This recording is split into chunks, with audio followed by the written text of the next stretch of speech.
Ignition sequence start. 3, 2, 1. Range is hot. Lock and load. It's time for the Gun Rack with your hosts, Joey and Drew.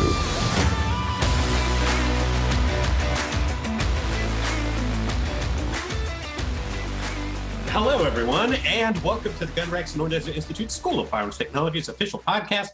I'm Josiah Upper. Folks call me Joey, and with me we have one Drew Poplin. Sure do. Drew of the dark brown, almost black hair, and the flannel over the hoodie today. Is it that cold in Nashville right now? I thought we were in the middle of a heat wave. It's not too bad, but my wife always likes the apartment really cold. And I prefer the apartment colder than warmer, per se. So, but things have been interesting where I'm at. The city of Asheville had a pipe, like a main water line pipe, bust like a day or two ago. So water has actually been not much of a thing. The little bit we get in, we've had to boil. Wow. Nuts. Yeah. Do they know when that's going to get fixed? No idea. So wow. I've been trying not to go out to places if I can because we haven't had water. I can't take a shower. I can boil water to that would explain the hoodie covering the stench under the flannel.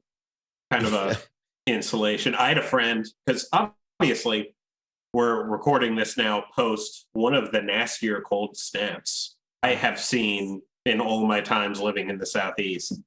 In the area that I'm at one point it hit 8 degrees, which is the coldest I can remember this area getting in at least 5 years, probably significantly more than that. And then it liked to do this thing where it would pop up into the low 40s or upper 30s and pour rain and then dip back down. Yeah. It was miserable for days. I had a friend reach out to me on Christmas, and a little bit before this, he had to replace his dishwasher. It broke. He was like, that sucks, but he had a home warranty, so he paid a deductible from his home warranty and got a new one. Or was waiting for reimbursement from the new one. It hadn't come in yet. He texted me on Christmas Day and said, my pipes have burst and my HVAC system has died. No. Everything in his house just decided to up and quit on him. And he's supposed to be out of town this weekend. Hopefully he'll get to go. But I know loads of people struggled enormously throughout this past holiday weekend with power outages and cold snaps and rolling blackouts because certain energy companies with legal monopolies in certain southeastern states can't be bothered to put in sufficient infrastructure to keep homes warm during winter. That's pretty rough, but few people have it worse than burst pipes and HVAC. I say that. I know people literally lost their lives up in Buffalo. I'll modify that to the Southeast. Yes. Pretty brutal winter weather all across the country. So we hope wherever you're listening that you are safe. And this little heat wave, I say that in air quotes, is helping thaw things out for you. Helping to melt some of that snow away if that's relevant, and helping you just have a second to do your laundry, all of your warm clothes, if you're in the South where it didn't snow. I don't know about you. This little period between Christmas and New Year's is always this weird time.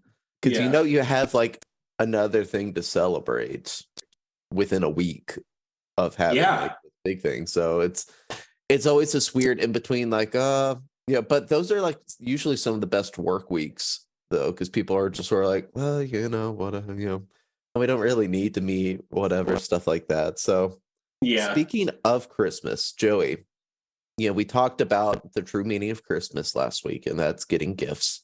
What was your favorite gift you got this year?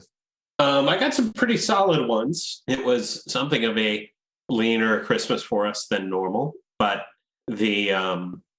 my wife got me a projector that you can use. I mean, you could use it inside if you wanted, but the idea, my wife and I have about 2.5 acres, and we're going to put the screen up somewhere in the middle of the outdoors and just have it figure out the internet situation to get things to stream and all that. But the idea is we'll have a giant outdoor capability to host football games and that kind of thing.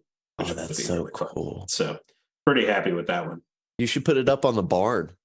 That's kind of what I was thinking, actually. Even if we stuck it on the back of the barn, perfect screen. Mm-hmm. What about you? So my favorite Christmas gift, it was also a pretty slim Christmas for like me and my family and everything, especially with the wedding last month. So sort of like, well, we spent all of our money on that. But I'm a little ticked off because me and my wife said we were not going to get gifts for each other this year. And what does she do? She gets me a gift. She gets you a gift. Yeah. Yep. Bless her heart. And she got me a bread maker, which I've been wanting for a while. I think that's a hobby that maybe you don't even know that I have, but it's, occasionally just baking some homemade bread. I'm not really good at it, so I'm glad we have the bread maker. Heck yeah. And it can do stuff like French bread, focaccia, artisan rolls. I imagine it could probably do some pumpernickel. So, I'm going to be getting those steakhouse rolls, for us. Gotta do it. Next time we have a get together. But oddly enough, I'd say that's probably my favorite gift this year. Did you do the same? Did you sneak a gift despite, or were you just showing up? I'm a man of principle. Oh, so when no. I say something that, when I make an agreement with someone, I try to follow it. Wow. You just got, I don't even know what to call it. You got torched, dude. Man, you've been had. A month into my marriage and I'm already making a fool of myself. Yeah, I wasn't going to say anything, but you are correct, emphatically so. Yeah, so we got that going on. That's fun. I'm trying to remember. We were talking just before the podcast went up, and I can't remember what we were saying. Did it have to go with? Oh, Waffle House. We were talking about Waffle House, and Drew was complaining because his brand new bride won't go with him to Waffle House. And in fairness, she is right and Drew is wrong because Drew does not have his concealed carry permit yet. But my favorite story about Waffle House came in high school. Me and my friend were driving down to Florida and back, spring break, junior year of high school. And we stopped at a Waffle House on the way back. And while we're sitting there eating, someone comes in the door and says, hey, I can't remember whether it was my car was stolen or my car was broken into, but do you guys have a security camera that we can give footage of to the police? And the waitress said, honey, if we had security cameras here, none of us would be employed anymore. And that's pretty sweet. I thought that's the correct answer. If you work at a Waffle, what do you expect? That should be their slogan. Waffle House, what do you expect? I'm of the opinion the food tastes better when you're afraid. Yes, that's true. It's very life affirming. Yes. I still love a Waffle House. I love a good Waffle House. Although American cheese and eggs is not something that should go together. That's spring for cheddar, dudes. Come on. 100%. But I agree. The rest of it, absolutely love. American, ugh. My wife loves that, but that's disgusting. Anyway, that's enough of that. We're going to go through some shout outs real quick.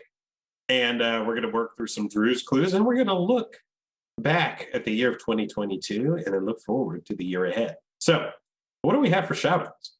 So we had someone comment, I believe it was actually yesterday, so got it right on time for this week's shout out. Yeah. This was from Rhonda Flemings Johnson, and she commented on our most recent interview with Larry Summons Jr. that was released last week. Said, I'm truly grateful for the time to share this important information. Learning from Larry and SDI has limited my fear of gun protection. Oh, very cool. So I'm glad that you're able to learn from SDI and learn from Larry. That's really, really awesome. And thank you for listening to the show. Yeah, and this, starts to dip into political philosophy stuff. So I won't, go too hard into that. But I am a very firm believer in the idea that the more people know about firearms technology and firearms in general, the less afraid they will be at the concept of gun protection, as you put it, because the facts surrounding these issues speak for themselves. So I love that we were able to help out with that, and I love that Larry Summers Jr. was able to help out with that too. I'm sure he's very happy to hear. Cool. Okay. Next, the very last Drew's Clues of the year. We started this out this year at the very beginning of the year, and we're wrapping it up with an answer and a question because Drew Poplin is on the clues. Drew's Clues. What do we got? So last week, our answer was the 1874 Sharps rifle. Now this week, designed by John Browning, this European manufactured semi-automatic pistol was in production from 1910 to 1983. It used a novel operating spring locations surrounding the barrel, and as your last clue, it can be credited as the gun that started World War I. What firearm am I talking about? Ooh. What do you think?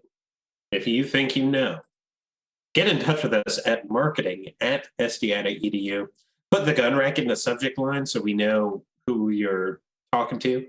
And we always monitor that. If we get back to you a little bit later than usual, it's because it's 2 consecutive holiday weekends in a row. But for those of you who have some time this weekend, want to send that in, you can. Also, whenever we upload this to YouTube, feel free to put that in the comment section.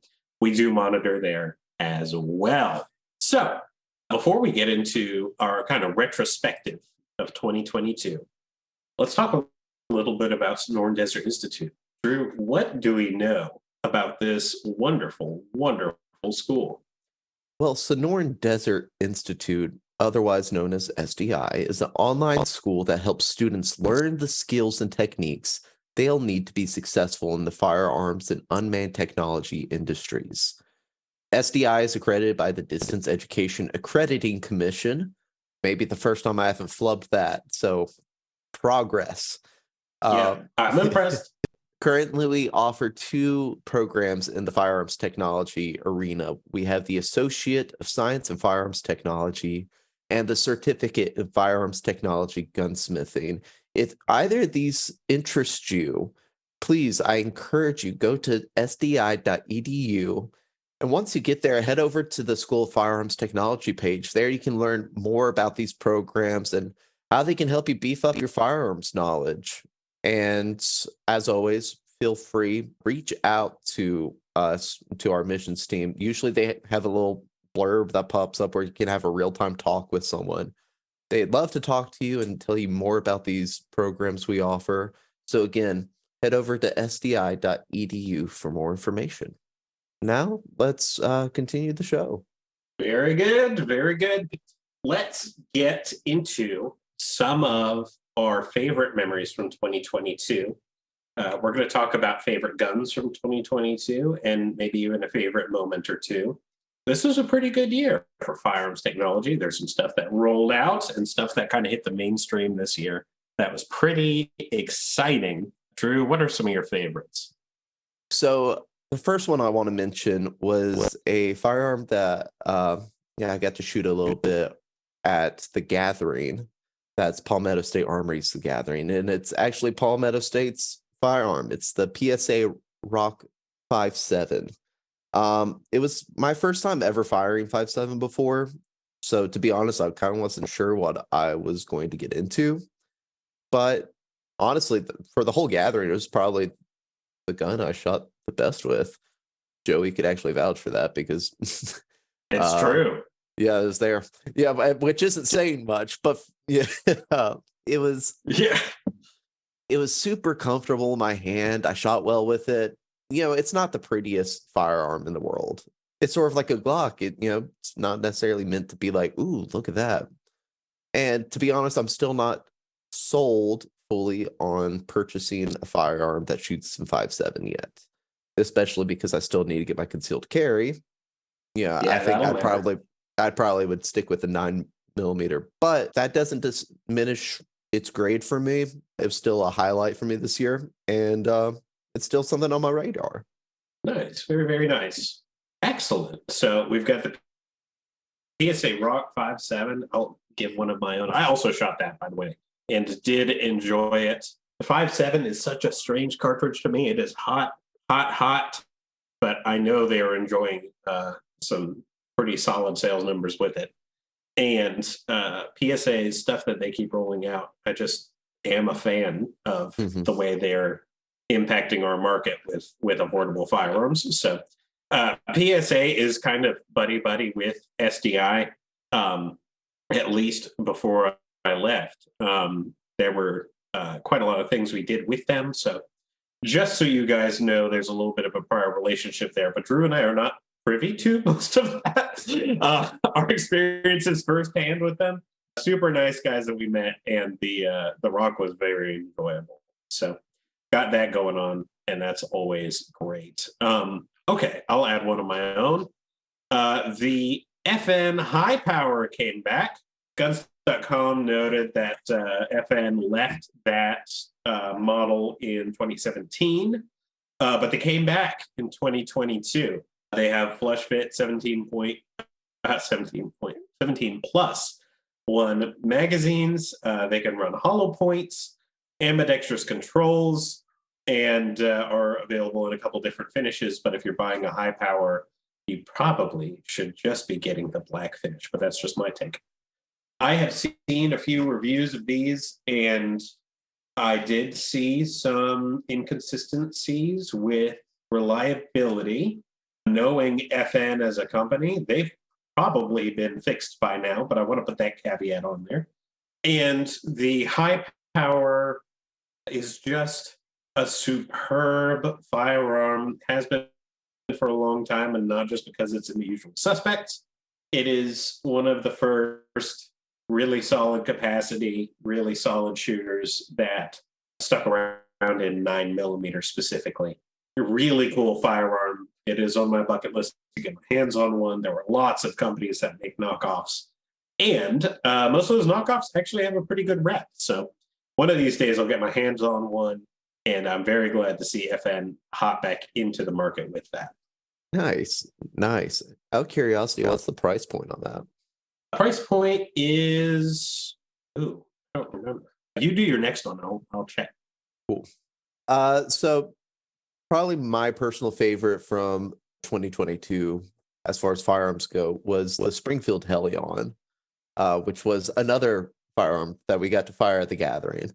I want to say it was on the last day that we were there. So because their booth was filled up pretty much every other day that we were there. So we had to wait till the last day when people were barely trickling in to finally head over to the Springfield tent. And I can see why. The Helion, I don't care that it's really just a modded version of the VHS2. And I'm not normally a fan of the bullpup style. The times before where I've tried to fire one, it's just been awkward for me. It hasn't clicked for me like it has for a lot of people. But the Helion, something about the ergonomics, it just clicked for me for whatever reason. It was fun to shoot. So if I ever consider buying a bullpup, which because the Helion seems like there's an increasing chance I might one day, this would probably be my first choice. And if you want to know more about it, Oleon Noir has a pretty good video on the matter. And he sums up a lot of the views I had when I shot it, but he does it in a way that's a lot more eloquent and better than I could. I just wish it wasn't so expensive. Speaking of expensive firearms, did you get the MSRP? I sure did, and you're exactly correct. The FN high power MSRP starts at $1,269, which is ludicrous dollars for that. Yeah. So FN famously makes pretty cool products, but maybe we wait on that until the prices go down a little bit. They'll probably stay high, but I bet they come down a little bit over the years. Cool. So there's the high power. Next one is a little bit of a hipster move, but I love it. Lionheart has made its way back to the front pages again. The Lionheart Regulus 9mm handgun features the double action plus trigger, which is sometimes known as the triple action trigger. They used to, I believe they were called the LH1 and LH2. They were one of those. When they were out, I was like, there's no acceptable reason for me to get this firearm, but man, I want one. It is, for those of you that are familiar with the Daewoo DP51, is it the DP51 or DP52? Yeah, DP51. It is so the trigger, I'm just going to use guns.com's description, but as guns.com puts it, the trigger has 3 different settings. It's got a more standard long double action trigger, the hammer fired handgun, obviously. And then a lighter single action trigger when the hammer is cocked, think CZ75. The double action plus comes into play when you manually drop the hammer and set the trigger into a light, long secondary double action pull. It's designed to improve first shot accuracy while still using a double action trigger. Green lines will appear below the hammer to indicate that you have set the pistol in double action plus mode. So think of it as half cocked on your CZ, but a little smoother still. I think it's a really cool idea. The Lionheart is a very aesthetically pleasing brand. Yes. Pretty much all their stuff. It's really, are you looking at it? Yeah, that hammer is sick on that. It's gorgeous. Capacity is 18 plus 1 standard with the Regulus Combat. There's an Alpha Beta in Combat, G10 grips, all sorts of different options. This is very high on my want list. MSRP $9.99. Tack on night sights for an extra $100. In my humble opinion, that should probably just be standard. And go ahead and increase the price, but that's just me.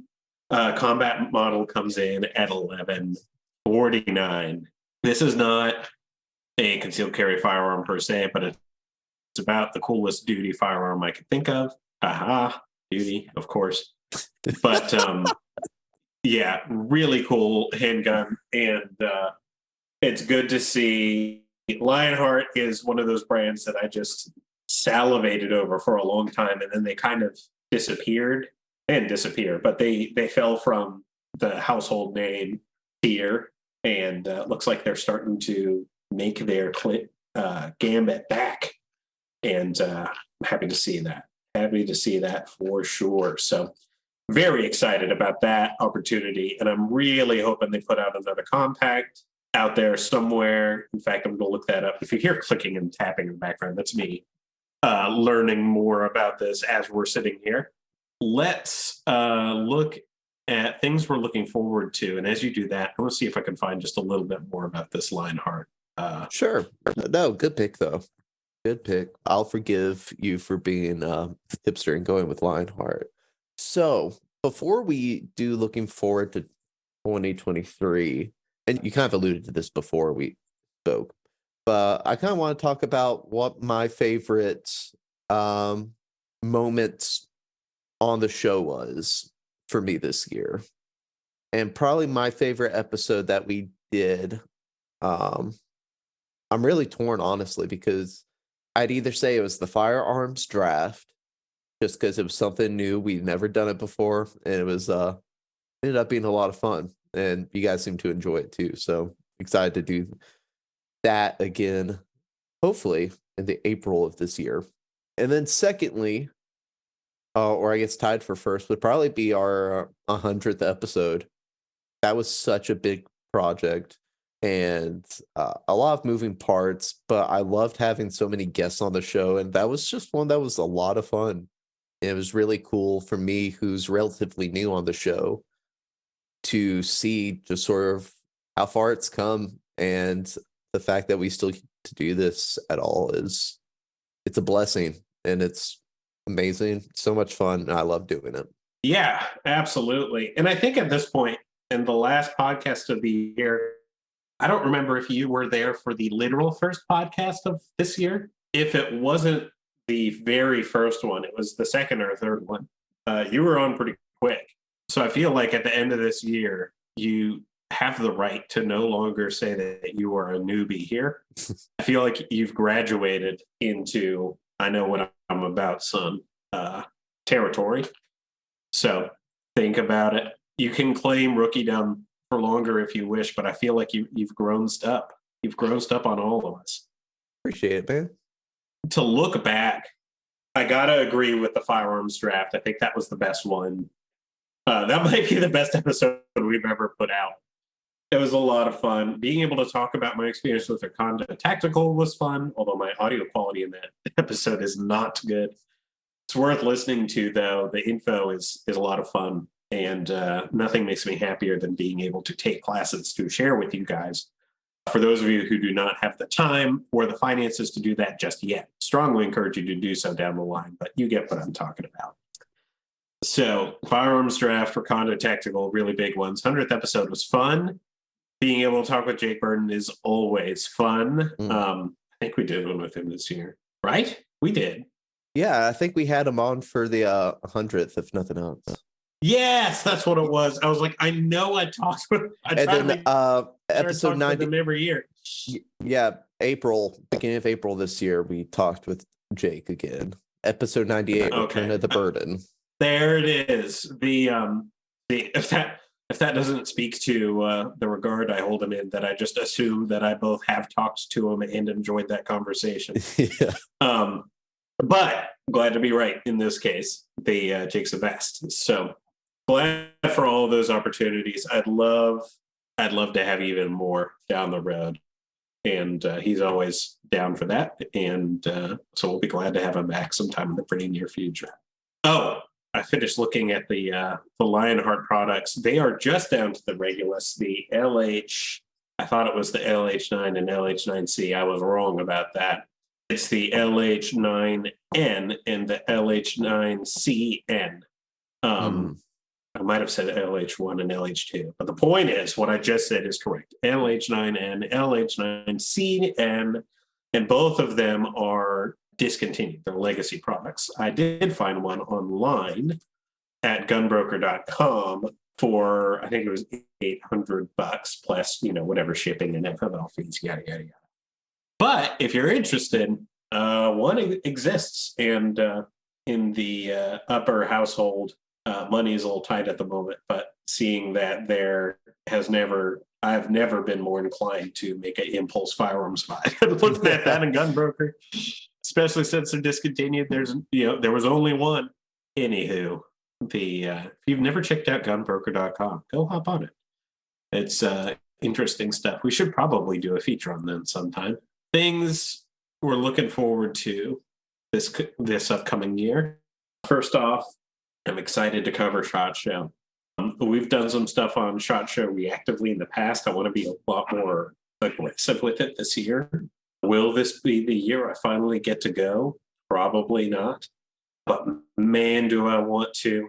I now work for multiple entities that would lend themselves really well to my going, but it's all the way in Las Vegas, and I'm not in Las Vegas, so there's a logistical hurdle there. So I get to be the guy that would get an invite if he wanted it, but can't make it anyway, which is very frustrating. But looking forward to covering SHOT Show. We'll hit a range day at some point this year. Hopefully we'll get to share coverage with that. We covered a bunch of stuff at a range day recently, but only some of the videos made it out due to various and sundry technical stuff. If you've ever been to a range day, you know exactly what I am talking about. Things get forgotten. Things don't work like you hope they do, et cetera, et cetera. But I'm excited, even though I'm not full-time with STI, I am looking forward to another year, hopefully another year, being able to write and podcast with you guys.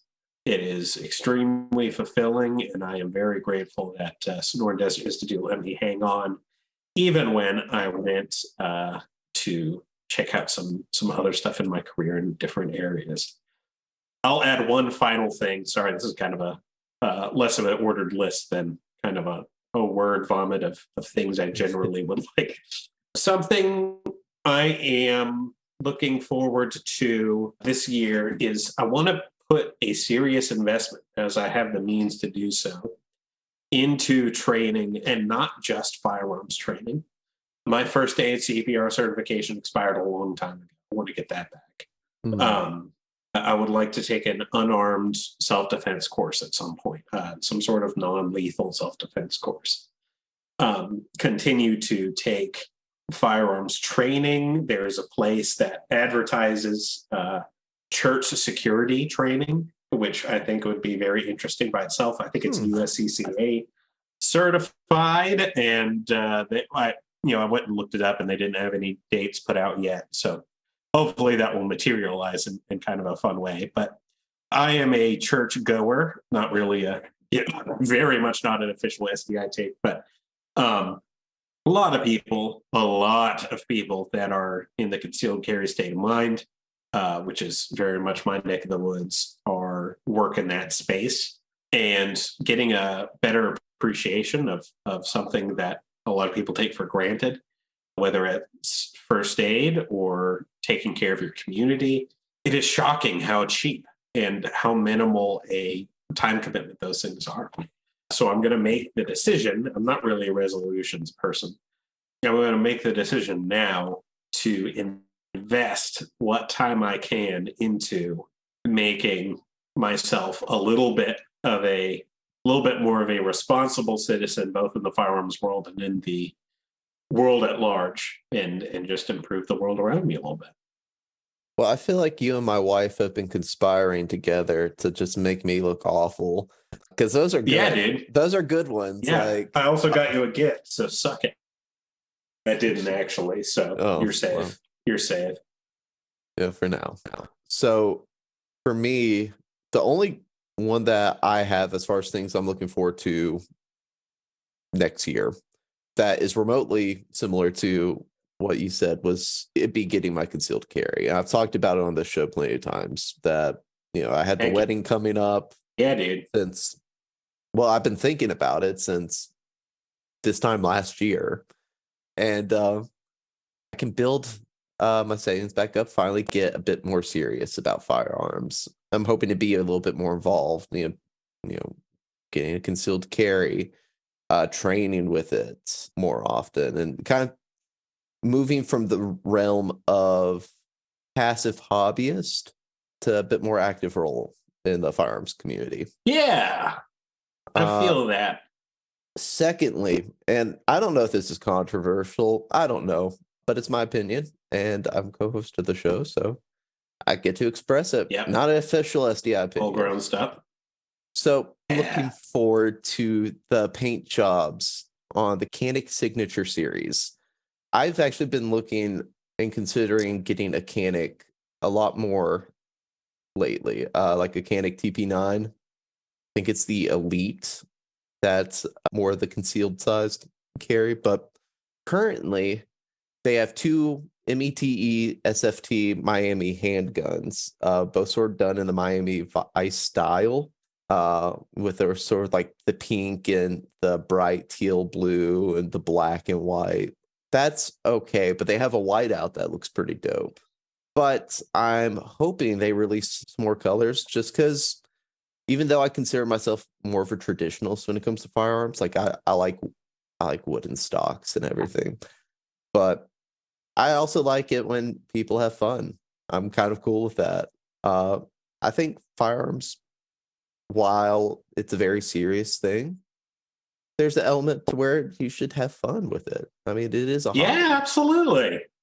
And last but not least, I was trying to find products that were being announced for SHOT Show this year that we could look forward to. And I think I found one. What are you thinking? So, Joey, I don't know if you clicked on the link in the show notes, But this I bad didn't. So I don't know how to describe this. I don't even know how to get my hands on this, or even if I can.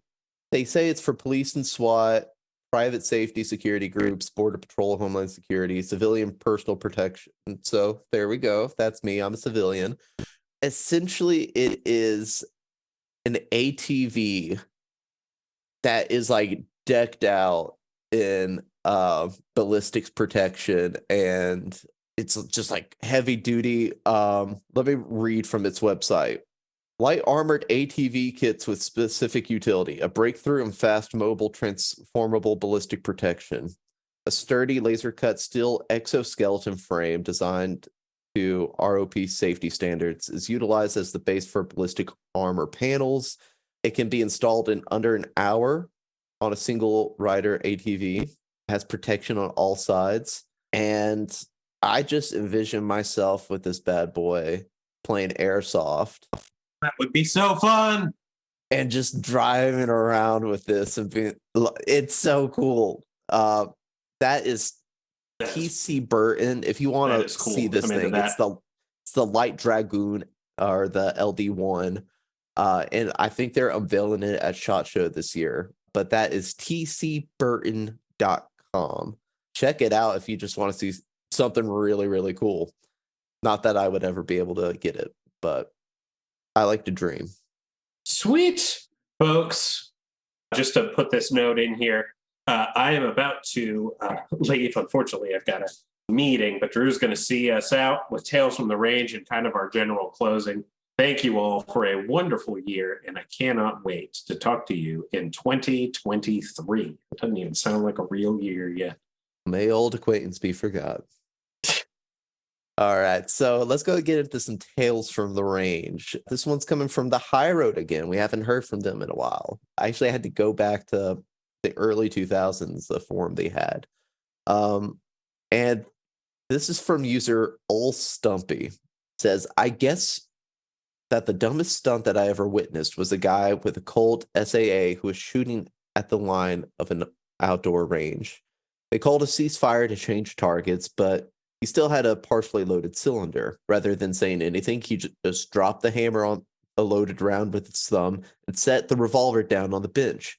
He then sauntered off to replace his targets. Fortunately, he and I were at the extreme right-hand end of shooting positions, and there was a side berm on the right.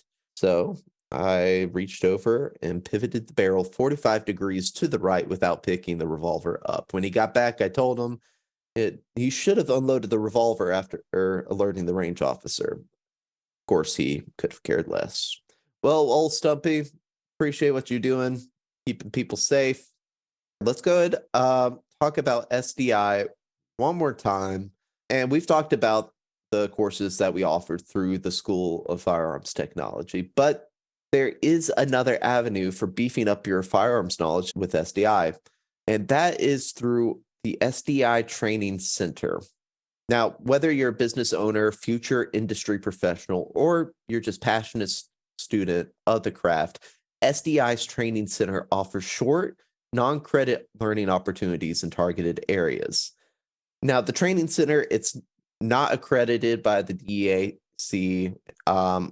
You don't get a license from the Arizona Board for Private Post-Secondary Education.